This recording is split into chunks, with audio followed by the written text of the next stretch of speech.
All right, sports fans, we're here with our 1963 Alcort Sunfish CHIP. We're putting on, it's really the third coat of the blue. We've got two coats.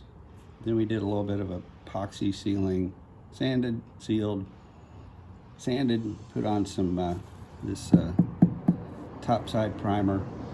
And we're going back with another coat. And we've seen this on other wooden Alcorts where there's probably 4 coats, 5 coats of paint with some primer layered in between. Looks like a topographical map when you start to sand it.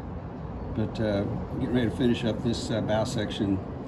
We're using Interlux Brightside single part polyurethane, a Largo blue color, then with the Interlux 333 brushing liquid. Why are we using that? Well, because this is the color we like. And we're talking to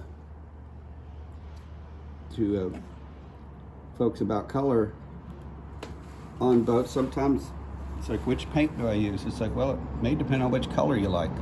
You pick the color you like with the brand, and then you work backwards. Try to stick with the same primer, fairing compound, and a compatible coating system, either wood sealer or epoxy, if you can. If not, you need to do the research and find out if one type of paint's compatible with another type of primer, fairing compound, etc. Otherwise, you can end up with the cottage cheese on the deck of your boat. Not that that's ever happened to us or anything, but so we thin the paint. We got the little cheap, not cheap, they're moderately priced 2-inch sash brush. We like it because there's not that big handle to hit things and cause fatigue. So we're going to draw and take in this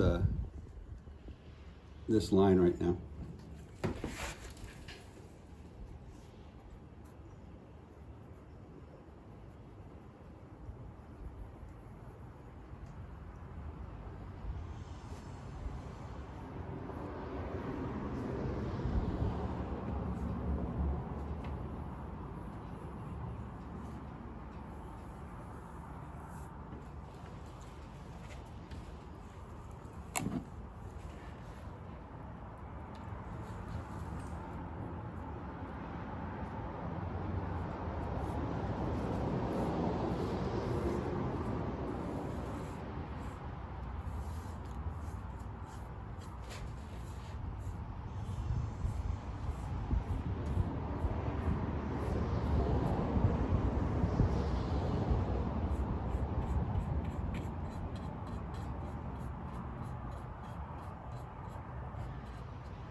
Now, solid wood or this fir plywood sometimes can fuzz up after you get moisture on it in the form of primer or paint, and you need to come back and take that fuzz down with a little sandpaper. So we had a little bit of that from the first time we painted those combings, a little bit of wood poking up, and then when it dries with the paint, it can be a little scratchy. So we sanded some of those areas. Now we're going back over. It might fuzz or check just a couple more times, but eventually you'll get a handle on it.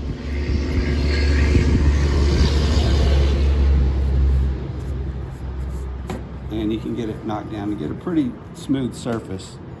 But we don't want a super smooth surface on this deck we're going to be sitting on. We don't mind it having a little bit of texture and grit. And we also like seeing some of the features of the wood grain, as long as it's not such a big valley that air's leaking through it or something like that.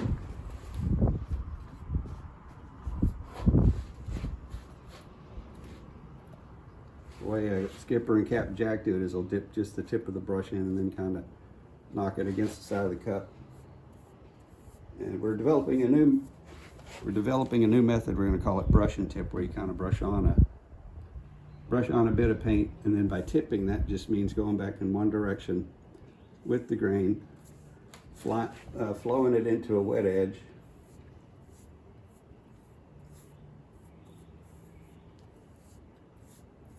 So see, we're going cross grain right here, so now we're going to come back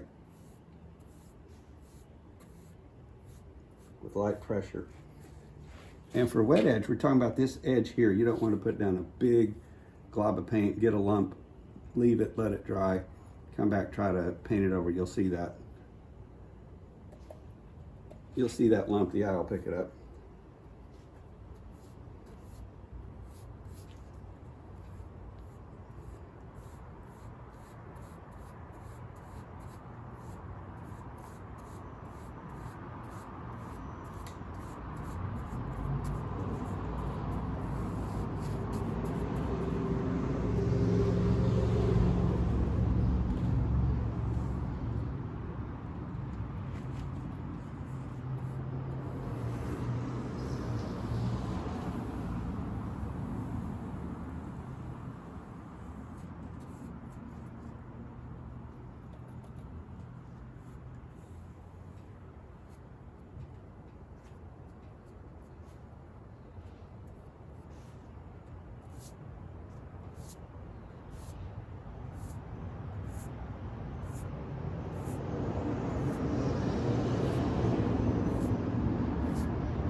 We call that tipping. Your Uncle Bill probably called it feathering.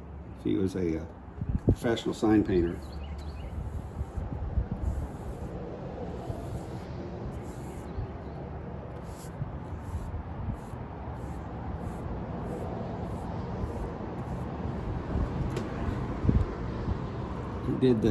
My uncle did the Tom Sawyer Huck Finn thing on me one day. He's over visiting, and he's like, "Hey, you want to help me paint some trim on this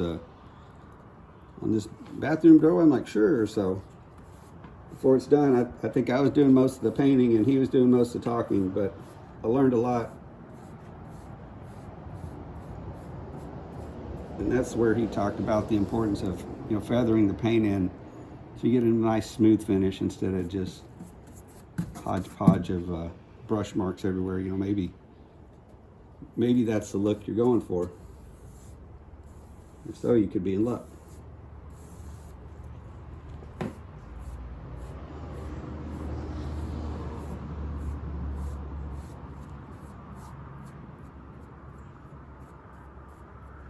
So we're monitoring how this paint flows on. If we start to feel it dragging a little bit, or the brush feels like it's getting sticky, then we can go back and add a little bit more of they're calling it brushing liquid. I call it thinner.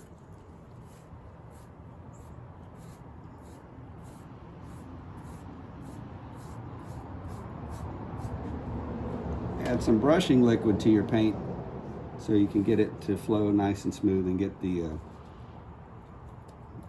finish that you want.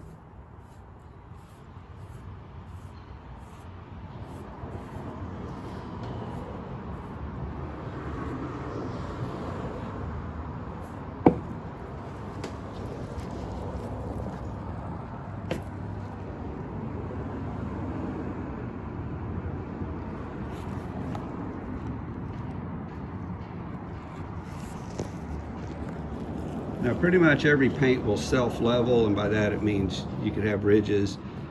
If you put it on and it's not too dry and you leave it alone, you come back, it'll flatten out, it'll fill in some of those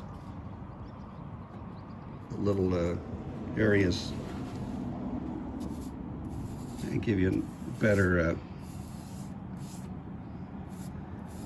give you a smoother finish when you're done. Let's see.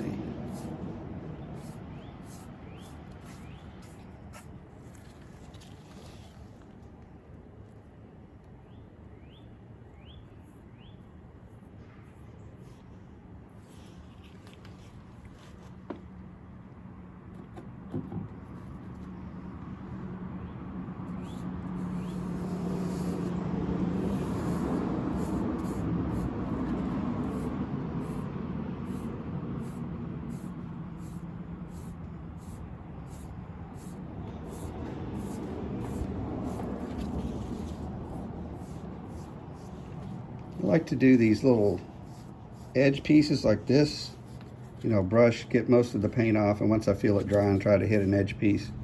If you go directly into the paint pot, then you come and hit here on the edge, and you've got that vertical edge, you're going to come back and you'll find sags later. So be a little patient on that. So let's see if this will show up on the camera. So we come on, we've got these we've got this lines going this way.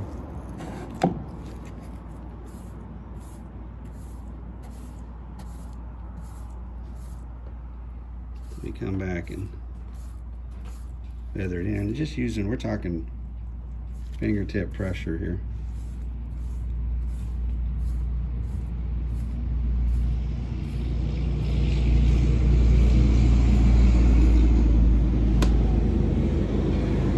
And if your boat has a grain, which it does, this boat's going this way, then feather with the grain. So we're about to finish up. Here's our fancy camera stand here. We're just like one of those high-powered YouTubers that has 50 cameras and microphones and digital editing software. Well, we have an iPhone in one hand while we're doing everything else with the other hand. So here's the system we're using today, because like I say, we wanted Largo Blue, Interlux Brightside. So we went and found the Interlux brand brushing liquid. Interlux sells its own primer. We have found that it works fine with the total boat. And we also mixed in a little bit of pure leaf tea, extra sweet, with a little bit of the lemon to make an Arnold Palmer mixed into it to get our special. No, we didn't put tea in there. Don't do that. So what you can do is you can ask us, or you can ask folks at Jamestown Distributors Tech Team. I like calling them because they sell every product along with their total boat. And they'll tell you whether you can use Interlux Brightside on top of Total Fair, on top of West Systems, epoxy, etc., which I think we've done. You just have to throw some primer in between some of those coats. Primer is a bridge coat. It usually will attach to whatever's underneath and attach to whatever's put on top of it. So we're going to finish up on Chip's bow right now, 1963 Alcort Sunfish, so she can get to be drying, and then she can be put in her shipping box so we can ship Chip for a trip. That's all we got for now.